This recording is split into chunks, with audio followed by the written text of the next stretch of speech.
مجید فرقان حمید کے 7ویں پارے میں سورۃ انعام کی یہ آیت نمبر 32 ہے، جس میں اللہ تعالیٰ نے دنیا کی حقیقت بیان فرمائی ہے۔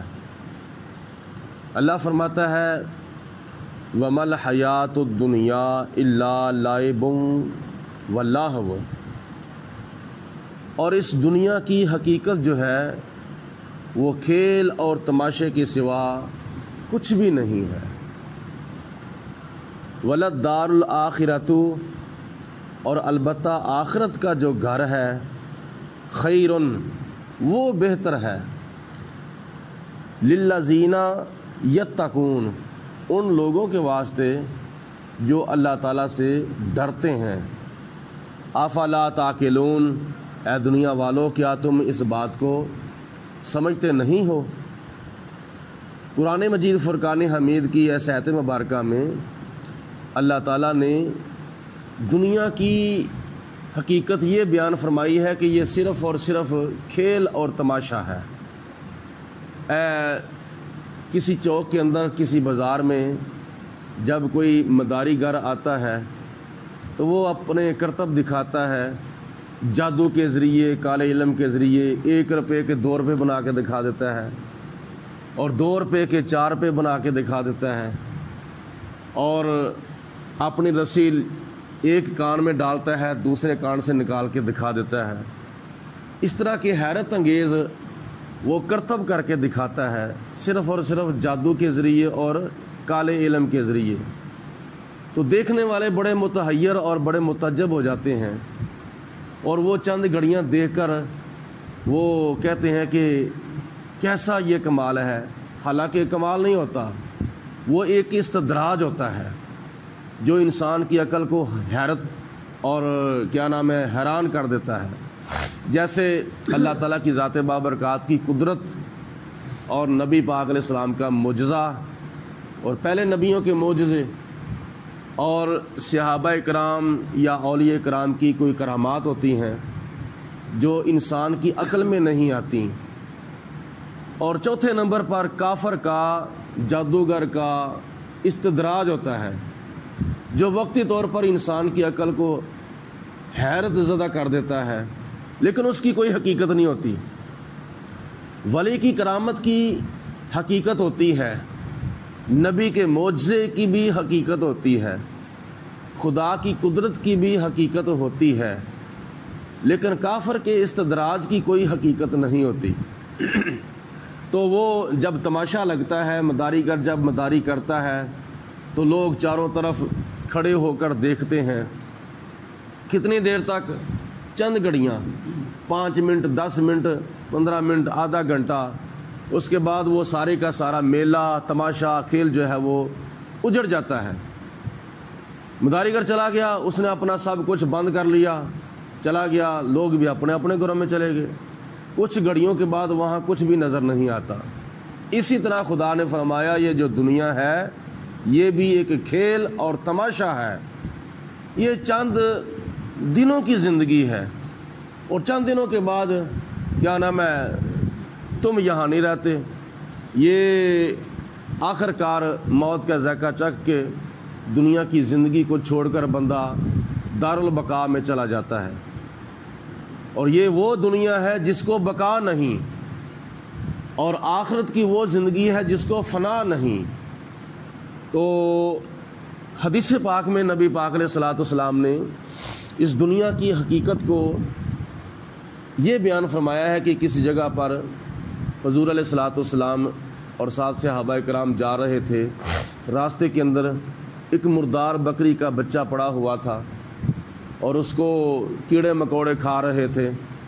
نبی پاک علیہ السلام نے فرمایا کہ میرے صحابہ، تم میں سے کون ہے کہ جو اس مردار بکری کو اتنے درہم اور اتنے دینار کے عوض پسند کرے؟ صحابہ عرض کرتے ہیں یا رسول اللہ، اس کو تو کوئی مفت بھی پسند نہیں کرے گا۔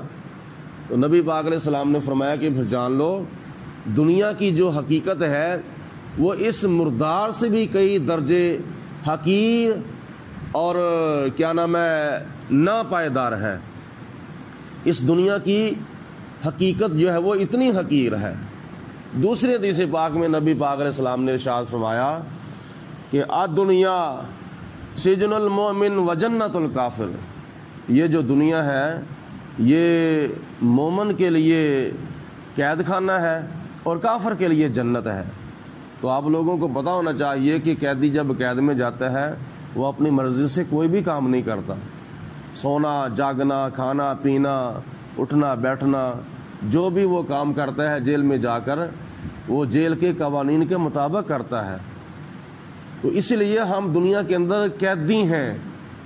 کس کے قیدی ہیں؟ نبی پاک علیہ السلام کی زلفوں کے قیدی ہیں، نبی پاک علیہ السلام کی شریعت کے قیدی ہیں۔ تو اس لیے دنیا کے اندر نبی پاک علیہ السلام کی امتی کا بھی حق بنتا ہے کہ جو بھی کام کرے وہ حضور علیہ الصلوۃ والسلام کے طریقے کے مطابق اور حضور علیہ السلام کی سنت کے مطابق کام کرے۔ تیسری حدیث پاک میں آتا ہے نبی پاک علیہ الصلوۃ والسلام نے فرمایا دنیا ملعون ہے۔ ملعون اس کو کہا جاتا ہے جس کے اوپر اللہ تعالیٰ کی لعنت ہوتی ہے، اور حضور کی مسلم شریف کی حدیث پاک میں آتا ہے دنیا ملعون ہے اور جو کچھ بھی دنیا میں ہے وہ بھی ملعون ہے سوائے اس چیز کے جو اللہ تعالیٰ کے واسطے ہو۔ اللہ کے واسطے جو چیز ہو اس کے سوا دنیا ملعون ہے۔ مثلا اللہ تعالیٰ کی 1,00,000 کئی ہزار انبیاء علیہم الصلوۃ والسلام دنیا کے اندر آئے ہیں لیکن اللہ کے واسطے آئے ہیں، اور نبی پاک علیہ السلام کے صحابہ کرام یا پہلے نبیوں کے صحابہ کرام دنیا کے اندر آئے تھے تو ان کا آنا بھی اللہ کے لیے تھا۔ اسی طرح اولیاء کرام، شہداء کرام اور یہ بزرگ ہستیاں جو ہیں یہ اللہ کے واسطے دنیا میں آئے تھے، یعنی اللہ کا پیغام دوسروں تک پہنچانے کے لیے، اللہ کے دین کو پھیلانے کے لیے اور اللہ کے دین کے اوپر عمل کرنے کے لیے، اور یہ ان چیزوں کے اندر داخل نہیں ہیں جن کے اوپر اللہ تعالیٰ نے لعنت فرمائی ہے، بلکہ یعنی صاف لفظ ہے نبی پاک علیہ الصلوۃ والسلام کی زبان مبارک ہے کہ دنیا ملعون ہے اور جو بھی دنیا کے اندر ہے وہ بھی ملعون ہے سوائے اس کے جو اللہ تعالیٰ کے واسطے ہے۔ ایک تو انبیاء، صدیقین، شہداء، صالحین، یہ بزرگ ہستیاں اللہ تعالیٰ کے لیے دنیا میں آئے تھے، اور دوسرے نمبر پر جن جن چیزوں کو انہوں نے استعمال کیا ہے دنیا کے اندر وہ چیز بھی اللہ تعالیٰ کے واسطے۔ مثال کے طور پر یہ ہم اپنے گھر کے اندر پانی کا انتظام کرتے ہیں، اگرچہ پانی پینا یہ دنیا داری ہے، کھانا کھانا یہ دنیا داری ہے، اگر بندہ اس نیت سے پانی پیے اور اس نیت سے کھانا کھائے کہ میری صحت جو ہے وہ بحال رہے، اگر میری صحت بحال رہے گی تو میں 5 وقت کی نماز آسانی سے پڑھوں گا، میں رمضان المبارک کے روزے آسانی سے رکھوں گا، اگر میری صحت بحال رہے گی تو میں خدا تعالیٰ کی عبادت اور قرآن پاک کی تلاوت آسانی کے ساتھ کروں گا۔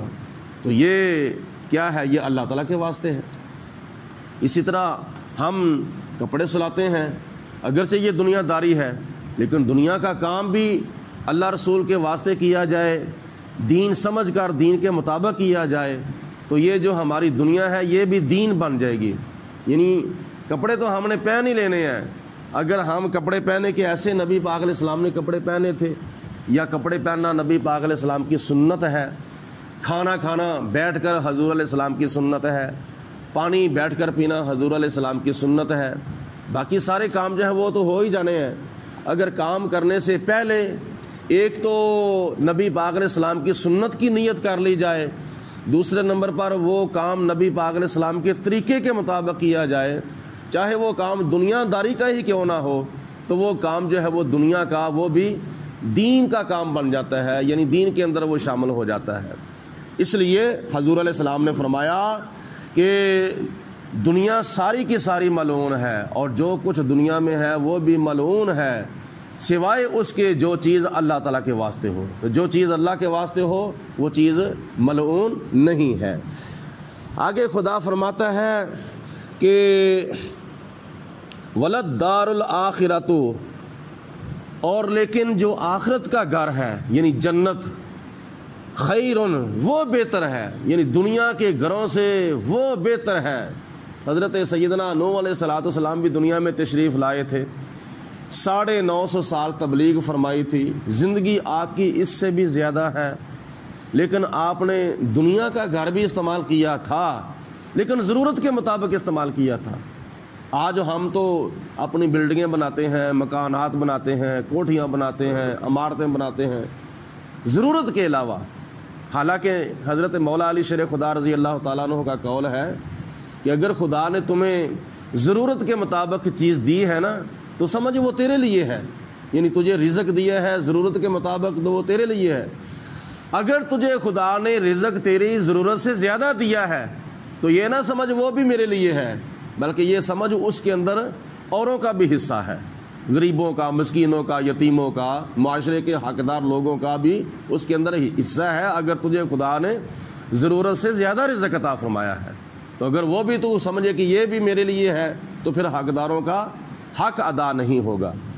اسی طرح دنیا کے اندر حضرت نوح علیہ السلام اور سارے انبیاء علیہ السلام بھی تشریف لائے تھے، اور انہوں نے بھی دنیا کا گھر استعمال کیا تھا مگر ضرورت کے مطابق۔ اور ان میں سے مثال حضرت نوح علیہ السلام کی ہے کہ 950 سال سے زیادہ زندگی پانے کے باوجود حضرت نوح علیہ السلام نے ایک چھوٹا سا گھر بنایا تھا، چھوٹا سا خیمہ لگایا تھا، اور وہ اتنا چھوٹا تھا کہ اس کے اندر صرف اور صرف آپ بیٹھ سکتے تھے۔ اگر لیٹتے تھے تو سر اندر ہوتا تھا تو پاؤں باہر ہوتے تھے، اگر پاؤں اندر ہوتے تھے تو سر باہر ہوتا تھا۔ یہ نوح علیہ السلام نے اپنا ایک خیمہ لگایا تھا دنیا کی زندگی گزارنے کے لیے۔ اسرائیل علیہ السلام جب آئے تو آگے کہا کہ اے نوح علیہ السلام، کیا آپ نے کوئی مکان وغیرہ نہیں بنایا؟ آپ نے تو صرف چھوٹا سا خیمہ لگایا جس کے اندر صرف آپ لیٹ بھی نہیں سکتے بلکہ بیٹھ سکتے ہیں۔ تو نوح علیہ السلام نے فرمایا بس تیرا انتظار کرتے کرتے یہ میں نے اتنا وقت گزار دیا ہے۔ تو یہ دنیا کا گھر بہتر نہیں، اگر دنیا کا گھر بہتر ہے تو وہ صرف اور صرف وہی ہے کہ جو صرف اور صرف ضرورت کے مطابق ہے، ورنہ حقیقت میں آخرت کا گھر یعنی جنت جو ہے وہ بہتر ہے۔ کن لوگوں کے لیے؟ للذین یتقون، ان لوگوں کے لیے جو اللہ تعالیٰ سے ڈرتے ہیں، خدا کا خوف کرتے ہیں، تقوی و پرہیزگاری اختیار کرتے ہیں۔ تو دنیا داروں کو خدا تعالیٰ نے فرمایا افلا تعقلون، کیا تم اس بات کو سمجھتے نہیں ہو؟ اگر تم سمجھتے ہو تو پھر عمل کرو۔ اللہ پاک کی ذات بابرکات ہم سب کو عمل کرنے کی توفیق عطا فرمائے۔